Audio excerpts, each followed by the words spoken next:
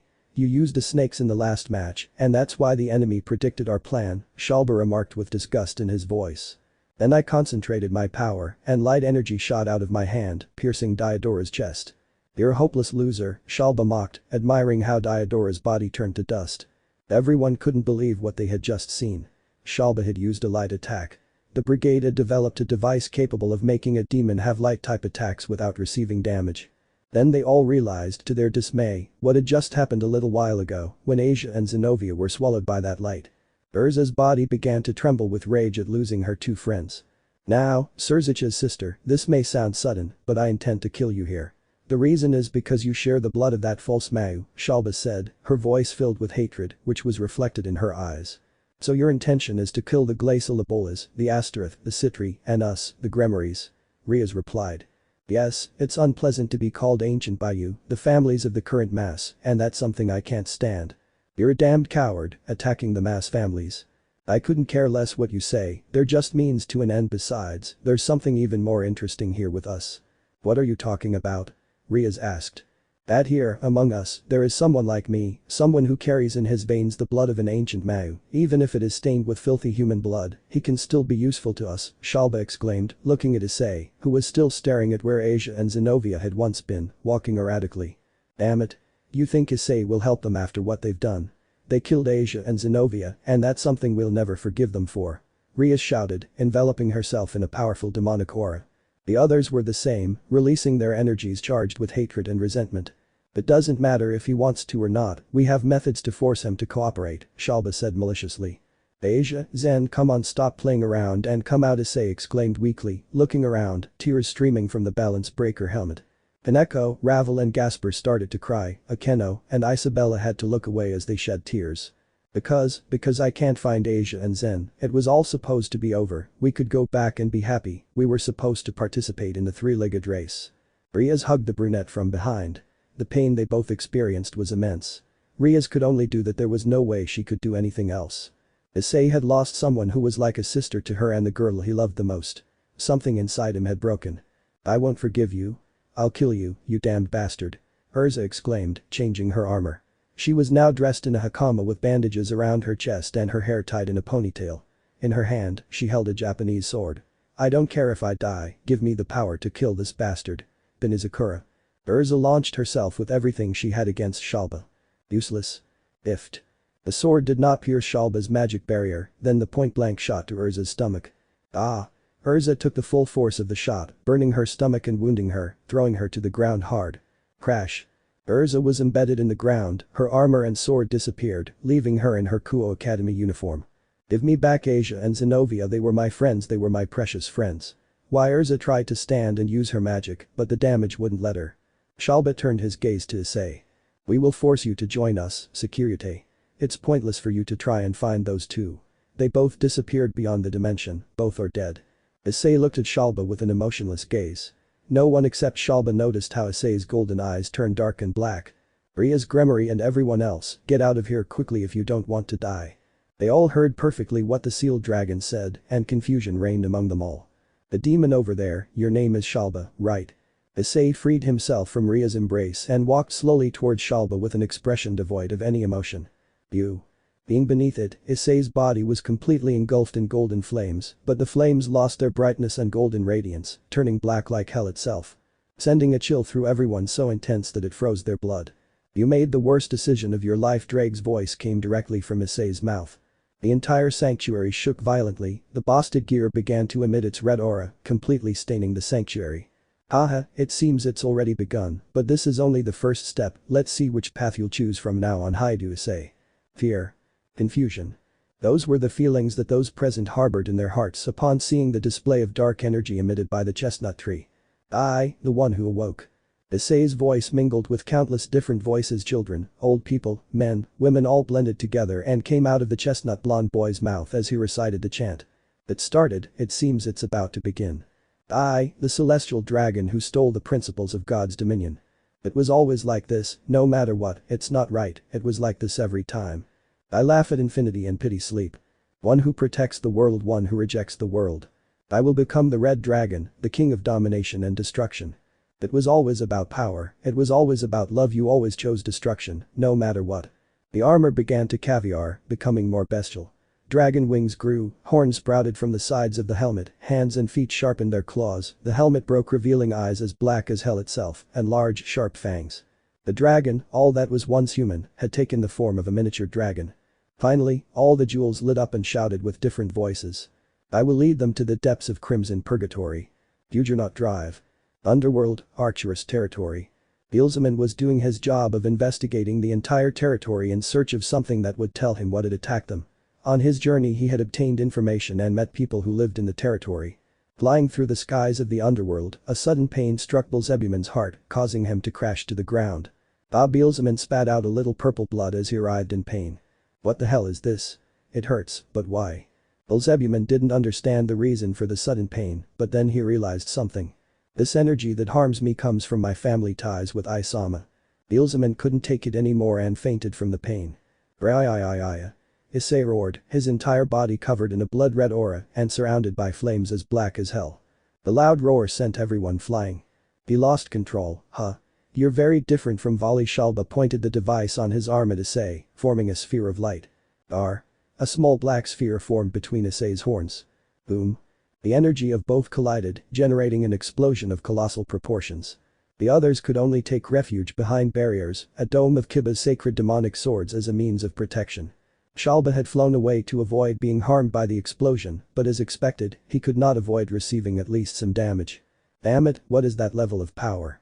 Shalba said, covering the wound on his side, which was bleeding profusely, with his hand. Flush. From the smoke, the Issei beast appeared. Damn you, Sekiryuutei. Shalba fired again with a concentration of light power. Ghra. Another black energy sphere was fired from Issei's horns. Boom. This time the explosion was bigger and more powerful, generating a fireball in the sky that illuminated everything in the distance, devastating everything nearby. Krish. Hiya. Shalba didn't notice until too late an attack through his blind spot. A black lightning bolt struck him directly, injuring and paralyzing him. Zaz. Without even being able to react, Shalba's right arm was cut off at the shoulder. The black aura covered Issei's right arm, with which he cut off Shalba's arm and then took a bite out of the severed arm. Crunch, crunch. The sound of flesh and bone being crushed in its jaws could be heard clearly. Issei descended to the ground and spat out the piece of meat, then lit his right hand in fire, which consumed Shalba's severed arm to the point of being reduced to ashes. Berhagiradasha. Issei had lost the ability to speak. He was now more of a wild animal in a frenzied state than a human. Don't mess with me. Shalba descended to the ground and shot light with his one arm. Flush. The energy was about to hit, but Issei extended his wing, which changed color from red to white. Divide, divide, divide, divide. The stolen power of the Sekiryuutei made itself known, weakening the beam of light until it was nothing more than a faint glow. The power of Vali. Damn it. How many times will you get in my way? Vali. Shalba changes tactics and fires demonic energy, a huge mass of demonic energy. The sphere approached the dragon, but it simply had to flap its wings to send the energy back. Boom. Shalba managed to escape his own attack by a millisecond. Mo monster. You're a damned abomination. Did the Juggernaut Drive awaken something even more dangerous in you? My power is supposed to have reached the level of the previous Mao after ingesting Office's snakes, so why can't I defeat you? Shalba exclaimed, panic blazing in his eyes. Fear reigned in the hearts of enemies and friends alike. The others couldn't stop trembling when they saw Issei in that state.